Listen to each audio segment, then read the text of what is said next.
আসসালামু আলাইকুম। লিলি সেভেনের নতুন আরও একটি ভিডিওতে সকলকে স্বাগত জানাচ্ছি। আজকে একটু বড়সড় একটা ভিডিও নিয়ে আসছি। আশা করছি কষ্ট করে হলেও আপনারা সেটা দেখবেন, বরাবরের মতো আমাকে সাপোর্ট করবেন। তো দেখেন, আমি সেলাই মেশিন নিয়ে সেলাই করার সময় সব কিছু শুরুতে কিন্তু চেক করে নিই, যেহেতু আমার একটা ফাংশনাল মেশিন, আর চেক করার সময় আমি বসবো তো তা আরামের ঠেলায় কি বলবো, এত আরাম তাদের, আমি কোনোভাবে তাকে নামাইতে পারতেছি না, সে নামবেই না। প্রেশার দিচ্ছি, ঠেলা দিচ্ছি, ধাক্কা দিচ্ছি, কোনো কিছুতে সে নামবে না। সে জোরপূর্বক তাকে নামানো হয়েছে। নামানোর পর আমি বসলাম।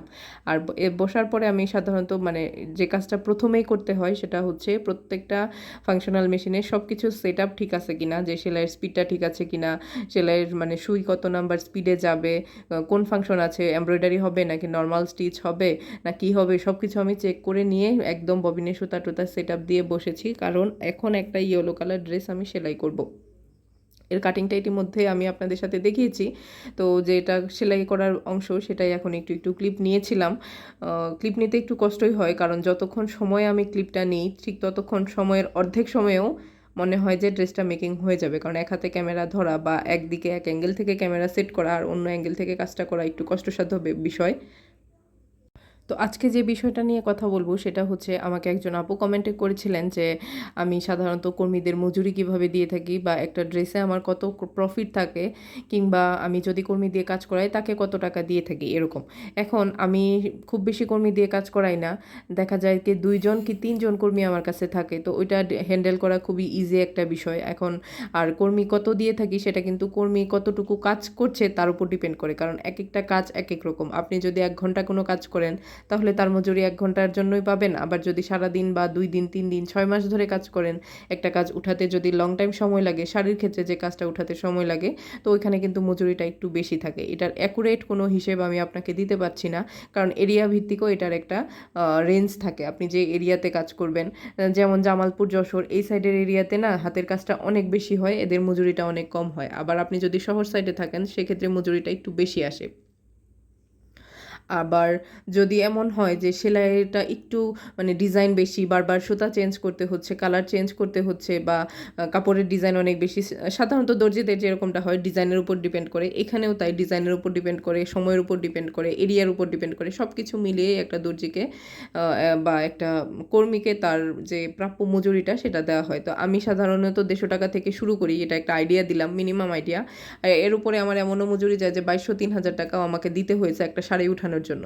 অ্যান্ড আপনি যেভাবে করবেন সেটা আপনাকে সিলেক্ট করে নিতে হবে। এখন আমি যেহেতু আমার রেঞ্জে কাজ করি, যে আমার একটা ফিক্সড রেঞ্জ আছে, যে আমার টার্গেট কাস্টমার এরকম, তারা এই বাজেটে আমার থেকে কেনাকাটা করে, তো তাদের জন্য আমাকে কিছু নির্ধারিত জিনিস নিয়েই কাজ করতে হয়। এর বাহিরে বা এর বেশি বা এর চেয়ে কম যেসব আছে সেসব কিন্তু আমি আমার স্টকে নিয়ে আসতে পারি না। এখন যে ইয়েলো কালার ড্রেসটা বানাচ্ছি সেটা কিন্তু একটু হাতার ডিজাইনটা ভিন্ন হবে। আমি কখনোই এই হাতা দিয়ে ডিজাইনটা বানাই নাই। সত্য কথা বলতে এটা আমি পিন্টারেস্টের একটা ডিজাইন দেখে আইডিয়াটা নিয়ে ড্রেসটা বানাচ্ছি। এখানে আমি একটু পিঙ্ক কালার পাইপিং দিয়ে দিয়েছি, ইয়েলো আর পিঙ্ক। এটারও একটা স্টোরি আছে। আমি যখন প্রথম জুয়েলারির কাজ করি তখন ইয়েলো আর পিঙ্কের যে কম্বিনেশনের জুয়েলারিটা ছিল সেটা অনেক বেশি পপুলার হয়েছিল, অনেক অনেক অনেক আমি বানাইছিলাম। স্পেশালি সেটার হচ্ছে চুরির সেট। আমি সেই ছবিটা এখন দেখাতে পারছি না, কারণ ফোনে নেই। প্রায় 4 বছর আগে সেই ছবিটা আমার এখন কথা বলতে বলতে সেটা মনে আসলো। যাই হোক, আপনাদের কাছে কেমন মনে হয় যে হলুদের সাথে গোলাপির কম্বিনেশনটা কেমন হবে? একদম টকটকে একটা কম্বিনেশন। সাথে কিন্তু আমি একটু লেজের কাজও করে দেব। আর এক কালার ড্রেসগুলোতে না যদি চুমকি, লেজ, তারপর হাতের কাজ সব কিছু মিলে ছোট ছোট অল্প অল্প কাজ করা হয়, তাহলে সেই কাজটা কিন্তু অনেকটা বেশি ফুটে ওঠে, অনেকটা বেশি ভালো লাগে। আড়ং প্যাটার্নের যে ড্রেসগুলি থাকে, যেহেতু আমি একজন উদ্যোক্তা, আমি কিছু কাজ করি, তো আমি যখন যেখানে যাই, যাদের গায়ে যেসব ড্রেস দেখি সেটা একটু ভালোভাবে চোখে আমার পড়ে যে এখানে কী কাজ করা হয়েছে।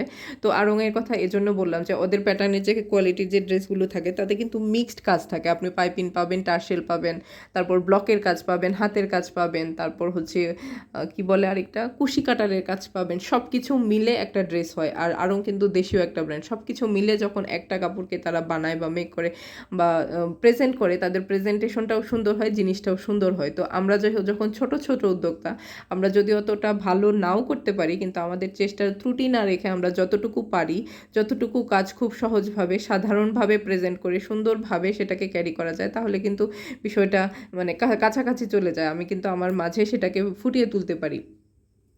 এর মাঝে আরেকটা প্রশ্ন অনেকেই করে থাকেন বা অনেকের মনে আসে, এই সুতি কাপড়ের একটা ড্রেস, এটাতে এত কেন কাজ করতে হবে? এর চাইতে বেটার কোয়ালিটি তো আমি রেডি ড্রেস কিনতে পাচ্ছি, বেটার কোয়ালিটি আমি মার্কেটে অ্যাভেলেবেল পাচ্ছি, কেন আমাকে কটন কাপড়টাই সিলেক্ট করতে হবে? এটার আসলে কি বলবো, যে এটার উত্তরটা হবে তখন যখন কেবল আপনি বুঝতে পারবেন যে সুতির কাপড়ের চাইতে আরামদায়ক আসলে কোনো কাপড়ই হয় না। মানে কটনের যে আরামটা পায় বাচ্চারা বা একটা মানুষ, কিংবা আপনি বয়স্ক একটা মানুষকেও দেখবেন যে সে কিন্তু শুধুমাত্র কটন কাপড়, পিওর কটন কাপড়ে যে কমফোর্ট ফিল করে, সেটা কিন্তু অন্য কোনো কাপড়ে হয় না। তো এর জন্যই সুতি কাপড় নিয়ে আমরা যারা বেবি ড্রেস বানাই বা আমি যেহেতু বানাই, তো কটন কাপড়ের প্রায়োরিটি সবচেয়ে বেশি থাকে।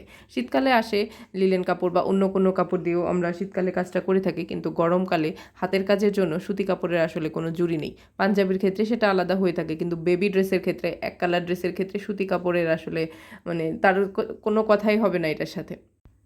যে ফ্লাফি ড্রেসগুলো থাকে বা পার্টি ড্রেস থাকে, জন্মদিনে যে বাচ্চারা খুবই মানে কালারফুল ড্রেস পরতে পছন্দ করে, আপনি খেয়াল করেন তো সেই ড্রেসটাকে একটা বাচ্চা 6 ঘন্টা 7 ঘন্টা বা একটা 24 ঘন্টা পরে থাকার মতো হয় কখনো সেটা। ওটা অনেক সুন্দর, একটা পার্টিতে নির্দিষ্ট সময়ের জন্য কিন্তু সেটা পরা হয়। কিন্তু কটন কাপড়টা যেরকম সব সময় বাহিরেও পরতে পারতেছে, ঘরেও পরতে পারতেছে, যে কোনো কাজ করার সময় পরতে পারতেছে, ঘুমানোর সময় পরতে পারতেছে, এইভাবে কিন্তু সেই ড্রেসগুলো পরা যায় না। তো সেজন্যই আসলে আমি সিলেক্ট করেছি যে আমি কটন কাপড়ে কাজ করব। আপনি বা আপনারা যারা কাজ করতে চাচ্ছেন তারা কোন কাপড়ে কাজ করবেন এটা তারা সিলেক্ট করবেন। এখন আমি কটন কাপড়ে কাজ করছি বলে যে এটা আসলে কোনো কাপড়ই না, এটা আসলে কোনো কিছুই না, তাদের জন্য বলা শুধুমাত্র যে আপনি কটন কাপড় কি সেটাই জানেন না, আপনি জানেনই না যে এর মানে বিশেষত্বটা তা কোথায়। মানে আপনাদের ধারণা থাকতেই পারে যে কটন কাপড় 40 টাকা গজ থেকে শুরু হয়েছে, তো সেটা 40 টাকা। কটন কাপড় যে 550 টাকা গজও আছে, সেই ধারণাটা আপনাদের হয় না, সেই ধারণাটা আপনাদের নেই। এখন আমার কাজ তো আর না যে আপনাদের জানানো যে কটন কাপড়ের গজ কত টাকা। আমার কাজ হচ্ছে আমি আমার কাস্টমারদের জন্য, টার্গেট ক্লায়েন্টের জন্য মিনিমাম একটা কোয়ালিটি রেখে, সর্বোচ্চ ভালো কোয়ালিটি আমার দিক থেকে রেখে আমি একটা ড্রেস মেক করব। সেই ড্রেসটা যদি তাদের পছন্দ হয় এবং তারা যদি সেম ডিজাইন, সেম কোনো কাপড় কাস্টমাইজ করেও নিতে চায়, আমাকে যদি একটা নির্দিষ্ট সময় দেয়, সেই সময়ে আমি সেটা বানিয়ে দিব। এটা হচ্ছে আমার বিজনেসের একটা রুলস।